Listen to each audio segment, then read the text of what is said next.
Irish Media Network. We entertain. Hey, we're Fontaines DC, and this is About Last Night. Good evening, folks, and welcome to About Last Night, the only show in Ireland that brings you the best gigs from around the country on a weekly basis. And tonight is absolutely no difference. We have a jam-packed show. Soraya's up in Dublin. She's chatting to DJ Kormac and Loah. That's going to be massive. The boys in Belfast are chatting to Optimo, and I'm down in Dolan's Warehouse in Limerick for one of the shows of the year. It is the 6th anniversary of the show to shows, and I'm chatting to Fontaines DC. So tonight, I reckon I have it sewn up. I think this is the gig of the week, but I'll let you decide for yourselves. Let's whip over to Soraya to see which she brings to the party. Take it over, Soraya. Thanks a million, Joe. I'm here in the Button Factory in Temple Bar in Dublin, and I'm here for Cormac, and joined with me as well is Lola. Hello, how are you doing? How's it going? Very good. Very good. Hello. So, Cormac, this is a kind of a big night for you tonight. You are debuting your audio-visual show. What can we expect from tonight? It's a kind of a gig of two halves. Yeah. The first half is me on my own, where I'm doing a kind of sort of a return to DJing, but I've always kind of used visuals to kind of create a bit of a show when I DJ, so it's not really ever just me and turntables, there's screens and there's all sorts of cameras and bits going on. So I've been kind of quietly beavering away at a new show for the last while, so I want to give a bit of a taste of that tonight for the first bit, and then I've loads of pals here, which is really amazing, which is deadly actually. Yeah, it's been a mad day, and I'm just looking around, everyone's here, so it's great, so I'm quite excited now, to be honest. So obviously Sally and loads of brass players, and Jack is in town, and Claire is here, and just loads of friends in the room, which is deadly. So yes. Surrounded by good people. So what was the inspiration for this audio-visual show tonight? It's just a way of kind of, as opposed to me just kind of standing in the corner playing records, it's trying to make something new out of it. So for each track, for example, is probably edited a lot. It has like a custom visual that might kind of reference the track, and it also lets me do things like have people talking to the audience. You know what I mean? So I'm big into spoken word samples and stuff. So you'll notice throughout the set, there's like guys shouting at you and people singing, and you know what I mean? So you can sort of, if a tune has like a sample in it, like let's say a 50s vocal or something, I'll find the 50s vocal and realign the video and stuff. So you can kind of inform the listening a little bit, but you sort of have to walk a fine line in a way, because you don't want people just to watch it either. You know what I mean? It's definitely aimed at people having a good time and partying and all that as well. So yeah. Well, you definitely do put on a show, a very special show. You have, you'll have like singers, you have the band, you have yourself in the mix.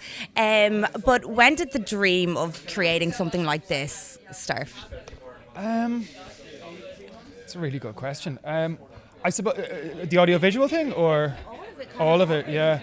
I mean, I started piece together. Like, how did it piece together? I started playing drum and bass in a garden shed on pirate radio on a Monday afternoon on 102.5 FM Radio Caroline to about 4 fucking listeners. Do you know what I mean? Okay. And I did it for 2 years, and that's how I started doing it. And it was just that kind of thirst to just sort of bring this fascination and this addiction to music and banging it out that I kind of had, and making it and everything. And I kind of refused to settle on one thing, which I really should have done, like what I did.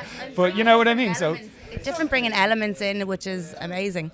I hope people like it, but it's just, I do it because I don't like doing the same thing twice, and I want to, people know that I like a show and I like being on stage and I like, jumping around and that. So it's all just a vehicle for that, really. Brilliant. Well, you did a collaboration with Saint Sisters, Jafaris, Causing Trouble, and with Made by Music. Did you think that it was just going to be such a hit? It was so effortlessly put together. It was a really, really good collaboration. All those elements of musicians coming together as well. I didn't expect it. We did it really at the launch of that Made by Music thing, and it was a little idea that they had, would you like to collaborate? And myself and Jafari spoke really, really briefly just about maybe we could do this, maybe we could get St. Sisters track, and maybe if they were into it. And Jem and Morgan really gracious about it. They sent me over the stems, all the individual parts. And the next 2 days later, we tried it and we played it at an event, like a really small kind of private thing. And I thought that was it. We all thought that was it. And then Tracy Clifford was there from 2FM, and she asked us to come in and do a session, and then we ended up doing it at the Picnic, and then we did it at their album launch in the Olympia, which was mad. I saw that video and I was just unbelievable. Like, it's just had its own little journey, and just like everyone, like both Percy and Morgan and Gemma, they're lovely people. They're really sound. They're friends of yours as well, and it was my first kind of first time meeting them all properly. So every just once in a while something comes up, so it's great, and it got the little nod last week as well, which is brilliant. So yeah, we're chuffed. Yeah. Happy days. Who else would you love to collab with? And Lola, just Lola. Well, she's coming into it now. For the rest of his music, it's just going to be with Lola. Yeah, that's it. Yeah. Look, I don't know. I mean, I wouldn't have. If you'd asked me that about, a year ago, would I've said Jafar and Sin Sister? Not because I don't think they're amazing musicians, because they are, but just we were just on different paths and stuff. So I think the key to it, what I've always done, is just try and do something that's not expected. Do you know what I mean? And just let it sort of take its course. Keep us guessing. Yeah. Okay. For sure. So, how did you two meet? Can you tell us? Well, I guess you, as Americans say, you reached out to work on something, and then we just kind of met up and chatted about doing, because you were doing the St. Patrick's Festival show with the Irish Chamber Orchestra, and I love working with orchestras. I'm always game, and we just were like, let's work on a track, and started it from there. You sent me demos, and it just it's always kind of an interesting one when you meet someone from scratch and go, let's try and make something, because you don't know each other, you don't know how each other works, so it's kind of like you're doing a bit of a dance to see if it's going to become something, and then it just worked out really nicely. A dance you did very well. Yeah, we are really good at tangoing. Nice. It worked out. We were delighted. Yeah. Brilliant. Lola, your sound is captivating, beautiful. What drives you in your music? Or who drives you in your music?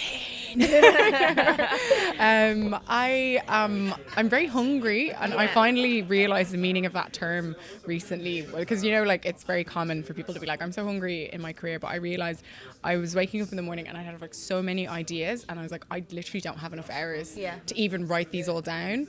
I feel with me, when I started my career professionally as a musician a couple of years ago, I had a few tunes that I was really precious about, and I was like, they were my tiny little babies, and I only had a few of them, and then people really liked them, and that actually freaked me out, and I kind of went into my shell. I was like a turtle, and I put my head back in, and I sort of went into creative block at the very beginning of starting my performance career, which is a terrifying thing to go through when you're like, hang on, I don't know if I can actually do this, and I've just said, hey guys, I want to do this, and you're like, the work isn't coming.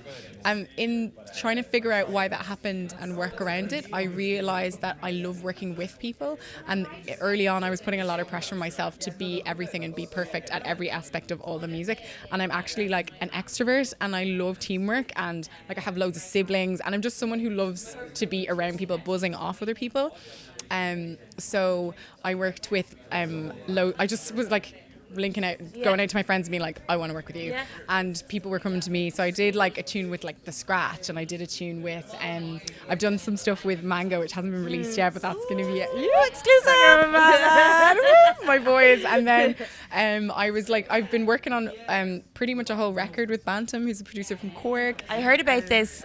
Now you were chatting to Arvine 22 Live, and it's your sad bangers. How is that going for you? It's really sad and really banging. So we can't wait for it. Yeah, we're coming to nearly ready to put out the first track of that. So that was a really exciting journey, and through kind of working with all these really good mates in really different genres. I feel quite multilingual musically, which is like an advantage that I have, that I can kind of genre hop a bit.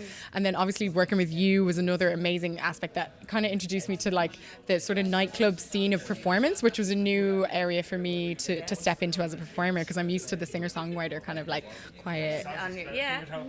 Yeah, home at half 11. Really, really well behaved.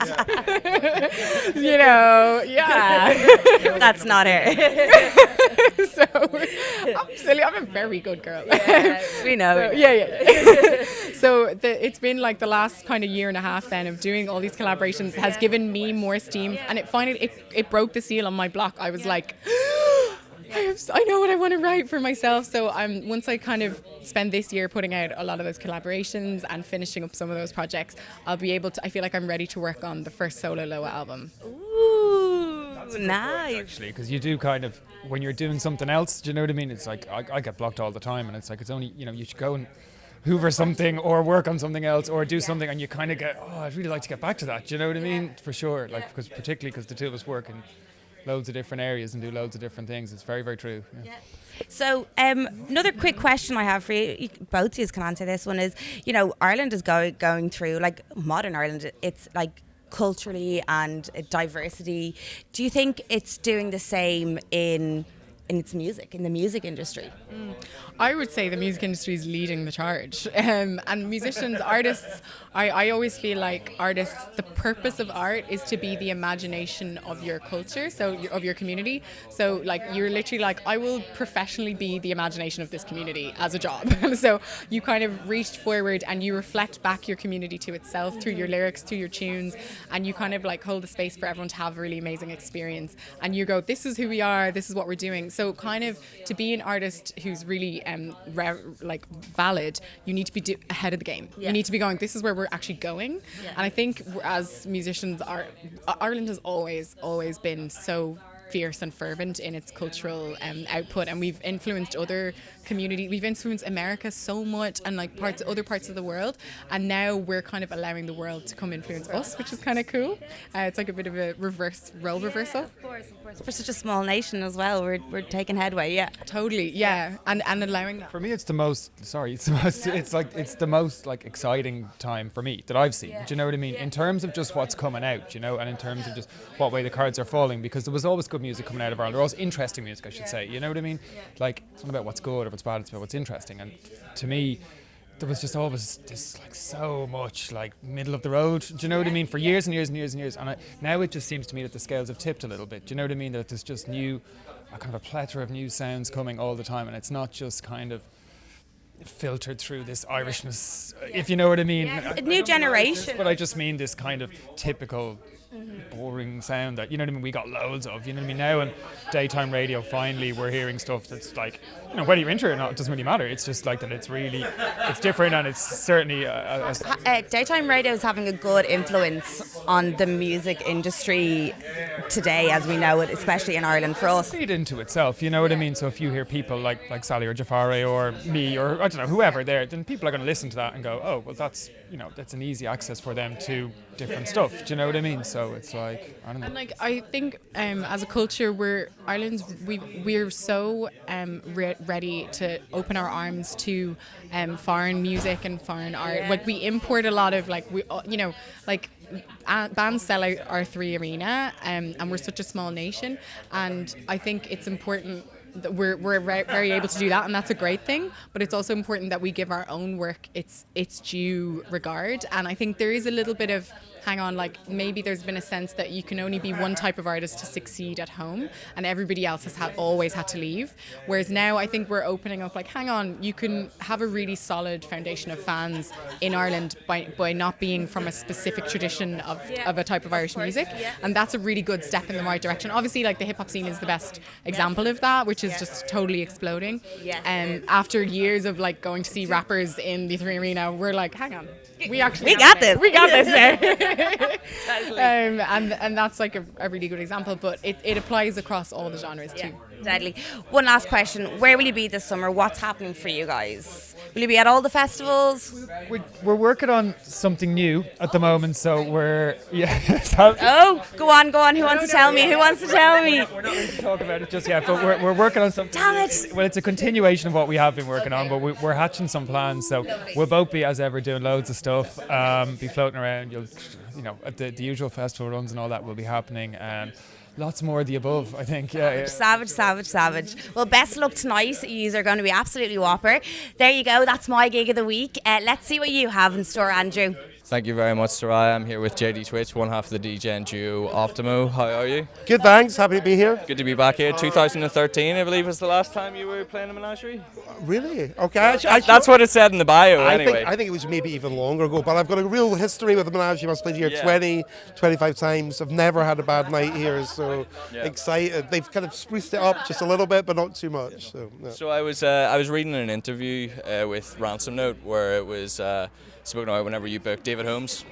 nice Belfast guy. Yeah. Me and David go way back. Yeah. Booked David to play a party in Edinburgh, and he played a record by the Stooges, which I believe had one of you guys jumping into the crowd, and it was just a nice representation of like proper DJing, in my opinion. The way you DJ, you can play any kind of genre across any room, and you just use that energy. Yeah, I think that's absolutely true. It was an incredibly inspiring moment because it was a point in the mid-90s where, for me personally, techno had all got a bit boring. It had gone into a place where everything was just this loopy techno, which everyone was playing. And then David came in and just did something like completely different, but still with that energy. And then he plays I Want to Be Your Dog by the Stooges in the middle of the set. Now, 95% of the people that were at that party had never heard the Stooges because they were just total techno nerds. But they went with it because it had the same level of energy. And I think that was inspiring because it was right about the time the idea for starting Optimo was kind of germinating in my head. And it did. It kind of made me realize that what I wanted to do was absolutely right, that you could play wildly different music, but with a similar energy. It didn't have to be the same sound of music. So, yeah. So you've been talking on Twitter recently about do you think the sort of contemporary dance music crowds are maybe like we're going through some sort of golden era right now? Absolutely. Like what is it about that contemporary crowd? We were talking about this at dinner with the guys who put on tonight. You know, one thing I think something that happened in the last several years is there was an explosion of bad dance music. You had the EDM explosion, and I think a little bit of it is that then that introduced so many people to dance music that it has filtered down, and more people are interested in dance music in general. I think there's just a general energy in there. I think that people are much more informed about music than they've ever been. There's definitely an education aspect to it. More open. I mean, I think some of the records I play now that people will sing along to. No, 10 years ago people would just have turned their noses up, would have no idea what those were. I think people are just better informed about music, and that's all fed into just there being a better vibe. I think people go to all the festivals, they hear broader ranges of music than they've ever heard before. But yeah, I think we're in an absolute amazing era for club crowds. Right now we're going to go head over to Joe, who's talking with one of the most exciting bands to emerge out of Ireland. Thanks a million, Andrew. Messing and joking aside, I'm sure it's going to be a great night up in Belfast tonight, but to be honest, I think we had the gig of the week because tonight we're at the 6th anniversary of Show to Shows, and I have joining me Carlos from Fontaines DC. Carlos, thanks a million for joining us. Thank you. Welcome to About Last Night. I want to jump in and start talking immediately about your album that you're just about to release on the 12th of April. It's called Doggerel. And the bio is that Doggerel is a crude, traditionally Irish working class form of verse historically looked down upon by literary critics. Yeah. What's the significance of that in terms of what you're trying to express in your album? I think a lot of the drive behind this band came from like just writing poetry and reading poetry and sharing that, and you know then that kind of like just naturally ended up feeding into the songs, and the album is just like, I don't know, it's like a collection of like snapshots of Dublin, and we wanted to name the album something that was relevant to that poetry, kind of like time that we had together, and Doggerel just seemed like a good name for it. I mean, the whole like, it's a type of poetry that's like free verse, and like, you know, it doesn't stick to kind of guidelines or anything like that, and something that we liked a lot. And anything to do with kind of like social or cultural elitism, like harking back to Joyce's time when he's writing Ulysses, how that was the first that the first chapter is incomprehensible because there's two fingers to the cultural elite that made it very difficult for the common man to be literate effectively. Yeah, exactly. Yeah, we don't like the whole idea that poetry has to be like, you know, the as you're saying, it's been just picky about what poetry is and what is good and bad in terms of like how educated you are. You know, I don't think we don't think that poetry for us was something that was special and just meant that we were really like excited about life. You know, well, that's what we found in poetry, and that's why we kind of like when we did that phase where we like wrote a lot of poetry together and wrote a couple of books and put them, you know, kind of like self-published these like little books, and we just kind of wanted to like have this as something that anyone could do, you know, and that the joy we were getting from it was something that anyone could do. You don't need to like have read loads of poetry before, or you don't need to know anything about, you know, literature to do this. You know, it's just something that comes out and just comes from you, and that's acceptable then, you know. And then we like the other side of it was like it's you know, usually from critics it would have been like a term used for something that was bad. Doggerel, that's a piece of doggerel. It's poetry. It's not good. It's just a piece of doggerel, and that's. I mean, I guess it just fed into the idea of rock and roll and how, like, you know, I mean, rock and roll is just It's anarchic a little bit. Yeah. And we consider ourselves a rock and roll band, and you know, I mean, obviously people might have been like, you know, big musicians and big like music critics and stuff. You know, rock and roll might be too simple for some people, and that sometimes is a bad thing for some people. Yeah. So we don't think it is, you know, but we thought that the way poetry was looked at like that just was the same way rock and roll might be looked at from certain musicians, or like, that was it. No, I totally understand that. Just following on from that a little bit, like I know that you guys met in music college in Dublin, but it was your shared love of poetry that really drew you together, a kind of romanticism for Gaelic literature and kind of Irish culture. And I heard in an interview recently, I think it was Green who was talking about having nostalgia for a time that's actually not yet passed, talking about like the gentrification of the inner city. Do you feel that your music is, because I find there's a bit of a kind of an air of kind of post-punk sound to your music, that kind of anarchic fight back against the establishment type of thing. Do you feel that we're becoming a little bit pacified in Irish culture, and that music is a way to kind of revive that? Yeah, I think so. I mean, for us, it's just like, it's what we do, and like, you know, I think we usually just like, none of us have ever seen like art as a way of like campaigning, you know, and it's just more so to talk about what's around you and make sense of it all, and that's what we've always done, like individually, you know. We all just wrote about what's around you and what's inside you, and it's never in any kind of like way of like looking for a reaction of change. There's no social commentary there. I think there's social commentary, but there's no I guess we're not like campaigning for anything, you know. We just like write about what we see and how that makes us feel, you know. And yeah, exactly. And that just happens to be in a lot of those songs that are in this album, and from Green's perspective, that just happens to be Dublin a lot, you know. And but it's not like we're not like you know, trying to like point out all the things that are wrong about society in order to change them. What you kind of feel yourselves. Exactly. To make sense of it, you know, and for like something that you're not happy with, if you can make a piece of art from it, then at least it's, you know, it means something, you know, and it's like it's there for a long, you know, just for generations to come.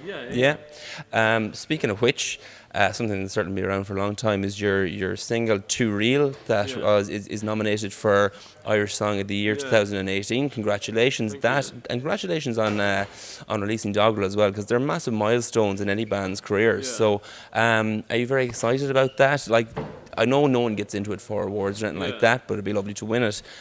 What's that whole experience been like?